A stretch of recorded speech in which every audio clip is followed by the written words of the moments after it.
এটা হলো বরিশালের সবচেয়ে বড় লঞ্চের ইঞ্জিন রুম, আর এই ইঞ্জিন রুম থেকে এই প্রপেলারটা মূলত ঘোরে। এখন রাত প্রায় 3টা+। আমি বরিশাল থেকে বরিশালের সবচেয়ে বড় লঞ্চ দিয়ে ঢাকার উদ্দেশ্যে রওনা করলাম। তো এখন আমি আছি বরিশালের সবচেয়ে বড় লঞ্চে। দেখুন লঞ্চটার এরিয়া কত বড়, এই মাথা থেকে ওই মাথা হাইটা যাইতে মানে পুরাই অবস্থা খারাপ হয়ে যায়। তো আজকে আমি লঞ্চের কিছু সুন্দর দৃশ্য তুলে ধরার চেষ্টা করব। তো গাইস, মূলত আমি আজকে KM খান লঞ্চে আরোহণ করতেছি। এটা মূলত বরিশালের সবচেয়ে বড় লঞ্চ, আর এখন আমি একদম লিজ তলায়, আমরা যাকে ডেক বলে ডাকি, মূলত আমি ডেকে আছি। আর দেখেন সবাই নিশ্চিন্তে ঘুমাইতেছে।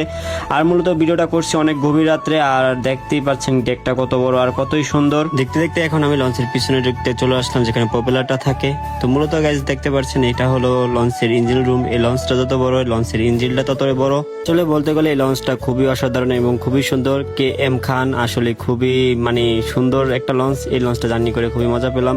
আর তান্ত্রিক ত্রুটির কারণে পুরো ভিডিওটা দিতে পারিনি, এই জন্য আমি আন্তরিকভাবে দুঃখিত। তো সবাই ভালো থাকবেন, সুস্থ থাকবেন, আল্লাহ হাফেজ।